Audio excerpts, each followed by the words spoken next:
Olá, aqui é a Viviane Ribeiro do The Rich Life Guide, seu canal de educação financeira no YouTube. Hoje nós vamos falar de as regras do dinheiro. O que seriam as regras do dinheiro? As regras do dinheiro são princípios que você vai definir para você mesmo tomar as decisões de compra ou de como usar o seu dinheiro. Essas regras elas têm que estar alinhadas com os seus valores e também vão estar relacionadas com experiências de vida que você já teve. Quando eu explicar as minhas regras do dinheiro, vocês vão entender direitinho do que eu estou falando. Então, você pode definir várias regras do dinheiro. Hoje eu vou falar com vocês aqui de 10 regras do dinheiro que eu criei para mim mesma. E elas podem parecer regras bobas para você. E não tem nenhum problema. A regra é minha, então não tem nem sentido que você entenda todas essas regras que eu criei. E a ideia é o quê? É que você crie as suas próprias regras do dinheiro para saber como usar melhor o seu dinheiro na hora de fazer as suas compras, poder tomar decisões mais rápidas e mais fundamentadas. Vamos lá então? Vamos começar com a primeira regra do dinheiro. Não economizar em compras de supermercado. Como assim? Eu não economizo nas minhas compras de supermercado. Eu compro tudo que eu quiser, pessoal. Eu compro presunto de Parma, compro framboesa, compro os queijos, compro as coisas que eu gosto de comer. E essa regra vem do quê? Vem de uma experiência de quando eu era criança e eu vivia no Brasil, no final da década de 80, num momento de hiperinflação. E o que acontecia? A minha mãe recebia o pagamento dela e no mesmo dia a família toda corria para o supermercado para fazer as compras do mês. Íamos todos naquele mesmo dia, por quê? Porque no dia seguinte o dinheiro ia ter perdido já parte do seu valor. Então íamos eu, meu pai, minha mãe e meu irmão ao supermercado e enchíamos vários carrinhos de compra. E aí a minha mãe deixava eu e meu irmão comprar algumas coisas gostosas. Porcaria, né, pessoal? Era sucrilhos, chocolate, um certo tipo de iogurte. E eu e meu irmão comíamos aquelas coisas já dentro do carro e praticamente tudo acabava, né, as coisas gostosas, em uma semana. Então, por causa disso, eu sentia aquela escassez. Por quê? Porque eu só ia poder fazer compra das coisas gostosas dali um mês. Por causa disso, eu gerei a minha primeira regra do dinheiro: não economizar em compras de supermercado. Também não desperdiço, não compro em excesso, não jogo fora as coisas que eu comprei, mas eu compro tudo o que eu quiser. Muito bem. Regra número 2: não compre as coisas só porque estão de promoção. Isso também vem lá da minha família. Eu lembro muito da minha mãe indo ao shopping center na época de liquidação para fazer compras. E acabávamos comprando coisas que não usávamos depois. Ou por causa da cor, ou porque achou feio, mas era aquela empolgação de comprar porque estava em promoção, aproveitar os preços baixos e muitas coisas ficavam encostadas no nosso armário.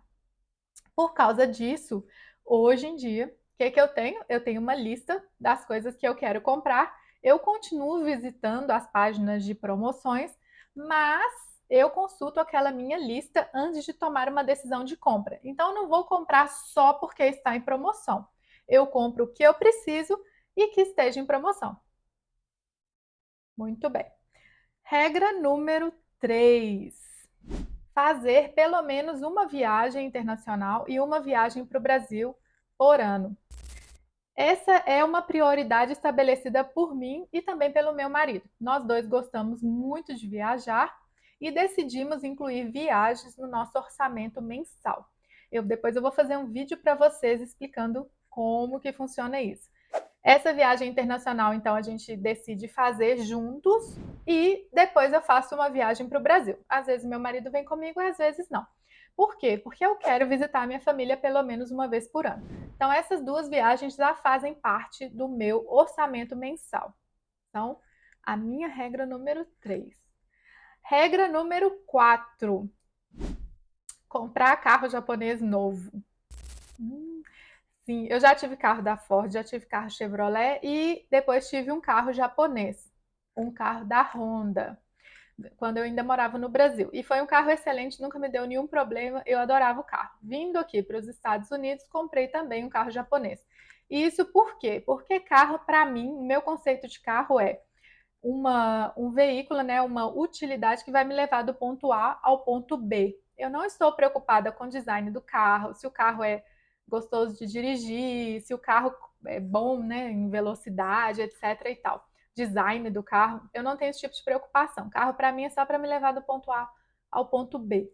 E lendo muito e pela experiência que eu tive com carros, né, e até de amigos também, que a gente escuta, né, sempre, a gente está conversando dessas coisas, eu decidi que para mim, para minha vida, o carro japonês é mais interessante. Ele tem um baixo custo de manutenção, ele é econômico na parte, né, pelo menos os que eu compro, na parte de combustível, então é o carro ideal para o meu estilo de vida. E por que novo? Aqui nos Estados Unidos, a verdade é que não compensa comprar carro novo.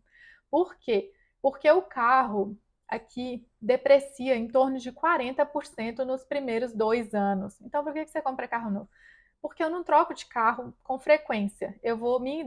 A minha ideia é ficar com esse carro em torno de 10 anos. Então, para mim, faz sentido eu comprar um carro novo. Talvez, quem sabe, daqui a pouquinho eu pense em comprar um seminovo e aí não perder todo esse valor, né, de depreciação. Mas essa é a minha regra número 4. Vamos lá, regra número 5. Nunca pague contas atrasadas. Nunca. E essa eu já venho fazendo há muito tempo. Não gosto de pagar nada atrasado, não gosto de pagar multa e também não gosto de ficar olhando todo mês, né, as contas para eu poder ter que ir no site do banco e fazer os pagamentos. Por isso eu já deixo tudo automatizado. Todas as minhas contas já estão automaticamente sendo debitadas da conta corrente. Então, essa é uma regra que eu sempre tive e que bom que o meu marido também. Então, nós dois combinamos nessa regra aí do não pagar nada atrasado. Regra número 6: nunca comprar uma casa de férias. De novo, vem de experiência de vida. A minha avó tinha uma casa de praia e quando eu era criança e adolescente, a gente ia sempre para a mesma praia. Sempre. Eu sou de Belo Horizonte, então a gente ia de férias para o Espírito Santo, né? Bem comum para os mineiros. Íamos sempre para aquela mesma praia todos os anos. E aí depois o meu pai chegou, né? Meu pai comprou uma casa de praia, minha mãe comprou uma casa de praia. E a sua casa de praia pode ser sítio, perdão, casa de férias pode ser sítio ou apartamento na praia, o que seja. Mas depois de toda essa experiência com casas de praia, eu percebi que aquilo não é para mim. Por quê? Eu gosto de viajar para lugares diferentes. Eu prefiro ficar num hotel ou num Airbnb. Eu acho mais prático. Além disso, casa de praia tem aquela parte da manutenção, que você tem que pagar alguém para limpar, para a parte de segurança, às vezes para dar alguma manutenção em vazamento, telhado, todo tipo de coisa. Então, essa é uma regra que já está na minha lista de regras do dinheiro. Nunca compre uma casa de praia. Regra número 7. Não tenha um negócio com estoque. Também vem de experiência de vida. Eu tive durante muitos anos lojas de roupas. E para mim era um estresse aquela coisa do estoque. Por quê? Porque tínhamos que, né, fazer estoque de antecipação, ou seja, estocar antes da temporada de vendas altas. E se não vendesse, era um sofrimento, né? O que fazer com o resto do estoque. Aí tínhamos que fazer promoções para os clientes, etc. e tal. Então, hoje eu prefiro ter um negócio que não envolva mais estoque. Além do que estoque vai te exigir, além de toda a programação, também te exige espaço, né, para fazer estocagem e aquele capital que fica parado em estoque poderia estar sendo usado para outra coisa. Então, eu decidi, para mim, que não quero mais ter nenhum negócio com estoque. Regra número 8. Não invista em algo que você não conheça ou não possa administrar. Isso vem de experiência até minha mesmo e vendo mais vendo outras pessoas, né? Às vezes investindo, pode ser no mercado financeiro ou pode ser num negócio que elas não tinham conhecimento. Eu já tive um tio que abriu um sacolão e depois de algum tempo teve que fechar. Ele não tinha experiência naquilo. Eu já vi pessoas, né, fazendo investimentos no mercado financeiro e depois abandonando aquele investimento ou vendendo, né, no momento pior que podia ter vendido aquele investimento. Então, se você vai investir em alguma coisa, pode ser em mercado financeiro, pode ser em negócio, pode ser em construir casas, tenha ciência, tenha sabedoria, né, para poder entender aquele negócio antes de entrar no investimento. E se você não tem conhecimento, procure primeiro conhecimento com alguém que já sabe, se associe com alguém que já sabe, ou vá trabalhar naquele ramo de negócio, ou invista só um pouquinho para você poder aprender, faça um curso, mas eu não invisto em coisas que eu não conheço ou não posso administrar. Regra número 9. Terceirize trabalhos que custam menos do que a sua hora de trabalho. Aqui nos Estados Unidos, as pessoas falam muito em quanto custa a sua hora de trabalho. É $20, $25. Quando eu cheguei aqui, a minha hora de trabalho custava pouquinho. E aí eu queria ter alguém para limpar a minha casa. Só que a hora de trabalho da pessoa que limpa custava mais do que a minha hora de trabalho. Então, quando eu cheguei aqui, eu mesma limpava a minha casa. Depois de um tempo, que bom, né? Hoje, a minha hora de trabalho já custa mais do que a pessoa que limparia a casa. Então, hoje eu tenho uma pessoa que vem e limpa a minha casa e com essas horas, né, que eu estaria, né, usando para limpar a casa, eu posso estar fazendo outras atividades, como, por exemplo, gravar esse vídeo. Então, e não é só hora de trabalho por hora de trabalho. Vamos dizer que você quer fazer uma tarefa que vai te tomar muitas horas. Por quê? Porque você não sabe fazer aquela tarefa, como por exemplo editar esse vídeo, e te tomaria várias horas, né, de trabalho, sendo que uma outra pessoa poderia fazer isso muito mais rápido e provavelmente muito melhor do que eu, ou no caso que você.